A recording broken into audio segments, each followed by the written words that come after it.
Assalamualaikum warahmatullahi wabarakatuh. Selamat malam kepada Ibu Hairani Puspita selaku tutor dari struktur data dan teman-teman semuanya. Perkenalkan, nama saya adalah Amarindra Rinova. Saya adalah mahasiswa Sains Data dari Fakultas Sains dan Teknologi UT. Nomor induk mahasiswa saya adalah 0570290004. Pada kesempatan ini saya akan mencoba menjawab tugas 1 dari mata kuliah struktur data dengan menggunakan bahasa pemrograman Java. Pertanyaannya bahwa buatlah deklarasi variabel dengan tipe data float yang bernama struktur baris. Jadi public class dan struktur barisnya harus nama filenya harus sama. Kemudian kita berikan statement public static void main string kurung siku args dan float. Saya berikan variabelnya my_num. Kemudian angkanya 5,75f untuk mendeklarasikan bahwa ini adalah nilai float, bukan nilai double. Jadi tujuannya juga untuk menghemat memori. Kalau misalnya cuman ada 2 digit di belakang koma, ngapain saya tidak pakai F gitu kan? Itu hanya memperlambat sistem aja. Secara teorinya begitu. Kemudian saya tambahkan lagi deklarasi system out print ln my_num sehingga keluar sehingga outputnya adalah seperti ini, 5,75. Kemudian pada pertanyaan kedua, buatlah sebuah deklarasi variabel dengan tipe data string yang bernama susunan kata baru yang berisi kata pemrograman struktur Java. Sama seperti sebelumnya, maka susunan kata baru sebagai kelas dan filenya juga harus susunan kata baru. Di sini saya menggunakan string kalimat pemrograman struktur data Java dengan tanda kutip, kemudian memprint dengan perintah system out print ln terhadap kalimat. Jadi kalimat ini adalah variabelnya yang di-print, gitu kan. Sebenarnya penggunaan sintaksis print ln dan print aja pada sintaks ini outputnya sama. Kita contohkan ya.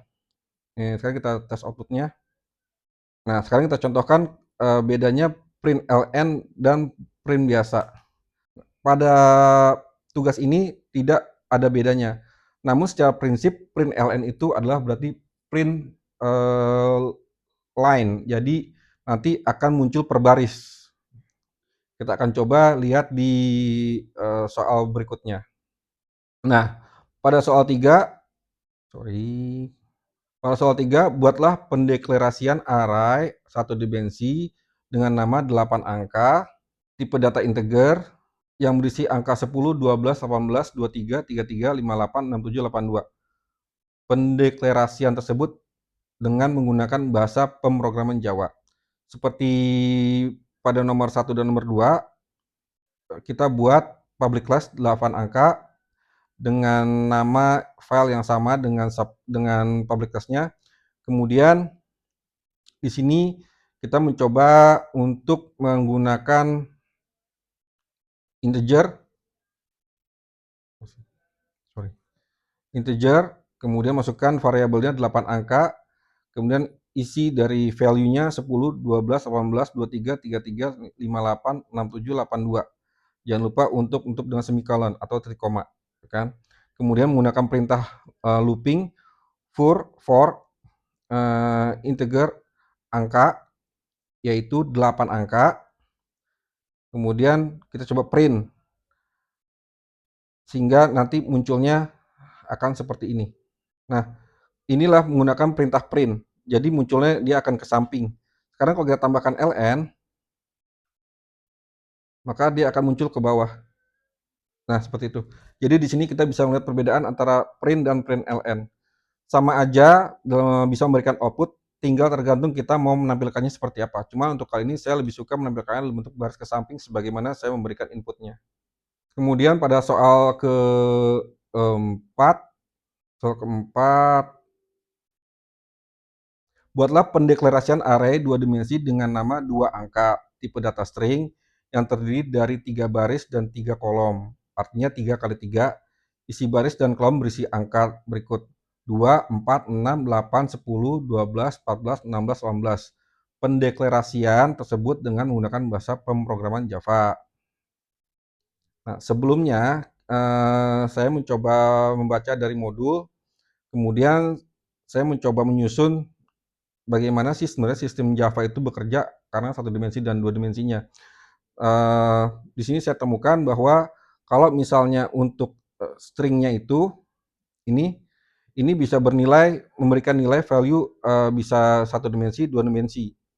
Tapi juga bisa berarti untuk satu kolom, dua kolom, tiga kolom, empat kolom. Namun untuk penambahan tiga kolom dan empat kolom tidak perlu memberikan penambahan kurung sikunya sesuai dengan banyaknya kolom yang kita nggak usah. Karena bagaimanapun juga kalau mau satu dimensi, mau dua dimensi, mau dua kolom atau tiga kolom itu cukup memberikan dua kurung siku ini. Saya ambil contoh dari buku modul. Jadi kalau misalnya negaranya itu Australia, kemudian Ceko, Jepang, Indonesia, Kanada, kemudian kotanya Sydney, Praha, Tokyo, Jakarta, dan Ottawa. Kemudian kita masukkan loopingnya, maka outputnya akan seperti ini. Nah ini kenapa, dan di sini kita gunakan print ln ya, karena kita susun ke bawah. Kalau misalnya ke samping nanti jadi berantakan. Kita coba aja ya, misalnya kita print ln, kita hapus. Tuh. Jadi seperti ini, nggak elok untuk dilihat gitu kan. Jadi kita pakai print ln aja, jadi sudah terdefinisi dengan pasti gitu kan. Ini bentuknya akan lebih enak, lebih elok gitu dilihat, kayak gitu. Nah, berdasarkan ini kemudian saya mencoba menjawab pertanyaan soal nomor 4. Jadi pada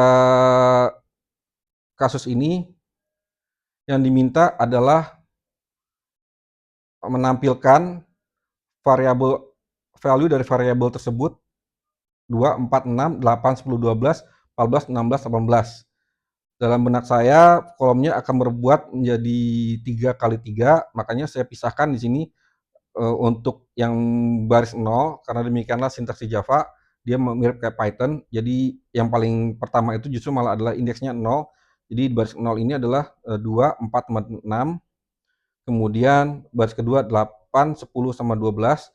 Baris ketiga 14, 16, 18. Ini saya kasih koma semuanya untuk menandakan bahwa ini adalah baris 0, baris 1, kemudian ini baris 2. Supaya nanti pada saat loopingnya itu bisa terlihat baris 1, baris 0, 1 sama 2-nya gitu kan. Kemudian saya tambahkan di sini ada system out. Ini adalah untuk memudahkan mempercantik aja sih sebenarnya gitu. Sekarang kita lihat hasilnya bagaimana. Nah, jadi outputnya yang saya bayangkan adalah memang seperti ini. Jadi karena diminta dalam soal itu yang terdiri dari 3 baris dan 3 kolom dan datanya berupa string, walaupun katakanlah value-nya berupa angka ya, tapi karena dalam bentuk string jadi penampilannya 3 kali 3 dan bentuk seperti ini. 2, 4, 6, 8, 10, 12, 14, 16, dan 18. Kemudian kita akan menjawab soal nomor 5, yaitu buatlah deklarasi linked list dengan nama urutan list angka yang memiliki list 15, 28, 33, 47, 59 dengan menggunakan bahasa pemrograman Java. Berdasarkan definisi dari buku modul MSI M4202 struktur data halaman 2.30, jadi yang namanya linked list itu adalah sebuah untaian atau rangkaian dari daftar atau list yang linier dan digunakan ketika kita membutuhkan struktur data yang dinamis dan fleksibel. Jadi kalau misalnya saya baca dari berbagai sumber dan juga nonton di YouTube ya, saya simpulkan bahwa linked list itu adalah protagonis dari array yang kaku dan statis. Jadi linked list itu lebih fleksibel, yang menggunakan sistem FIFO atau LIFO, last in first out ya. Penggunaan linked list sesuai dengan buku modul yaitu pada MSI 402 modul 2 halaman 235. Di situ jadi ada coding singly linked list gitu kan. Nah, saya coba gunakan, namun memang coding tersebut tidak bisa berjalan kalau misalnya tidak ada ininya, public static main-nya. Ini harus ada public static main-nya, kemudian kita masukkan variabel-variabelnya, sehingga nanti baru keluar output-nya. Nah, kayak gini. Untuk menjawab soal ini, aturannya seperti ini kira-kira gitu kan. Saya interpretasi saya terhadap soal kira-kira seperti ini. Jauh lebih simpel daripada yang telah saya buat dengan menggunakan apa namanya dari buku modul tadi. Gitu. Jadi kita coba aja misalnya elemennya itu adalah kelasnya urutan list angka, kemudian urutan list angka juga sebagai variabelnya. Nah, kemudian kita masukkan, kita input gitu kan, nilai dari variabel-variabelnya. Ada atlas, ini kita gunakan aja namanya atlas gitu kan, dari variabelnya. Nanti dia kita coba munculnya akan seperti ini. Nah, jadi dia bisa tahu tuh. Jadi elemen pertamanya itu adalah 15, ya kan? Kemudian elemen terakhirnya itu adalah 59. Nah, jumlahnya berapa? Ada 5 elemen gitu. Sekarang kalau misalnya atasnya kita ganti menjadi adverse. Tuh kan. Coba tes. Maka hasilnya tetap sama ya. Jadi elemen pertama tetap 15, 59 sama 5. Tapi kalau kita rubah nih di urutan terakhirnya misalnya di sini jadi adverse. Maka sekarang yang pertama ini adalah 59 bukan 15 lagi. Gitu kan. Elemen terakhirnya jadi yang ini, yang 47. Jadi elemennya tetap sama 5 gitu. Nah, ini adalah sebuah metode yang tadinya awalnya last in first out, ini saya rubah menjadi first in first out. Ini menggunakan linked list. Selanjutnya sebagai bagian dari tugas, maka semua coding tadi yang terdiri dari 5 file digabung menjadi satu file, nanti di-print menjadi PDF. Jadi rencana nanti akan saya copy dan saya masukkan ke dalam apa namanya text editor, kemudian baru di-save sebagai PDF. Karena ternyata kalau misalnya di aplikasi VS Code, saya belum tahu caranya untuk men-save atau mengekspor dia sebagai PDF. Untuk sementara kita lakukan pengecekan apakah sudah running dengan baik kode-kodenya.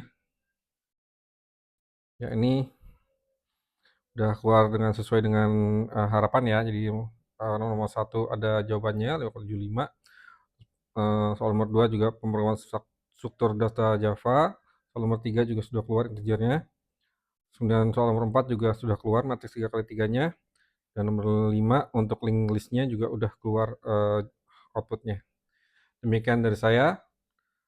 Saya percaya bahwa kerjaan saya ini masih jauh dari sempurna, tapi mudah-mudahan ini merupakan langkah yang baik untuk belajar mengenal Java programming sampai ke depannya.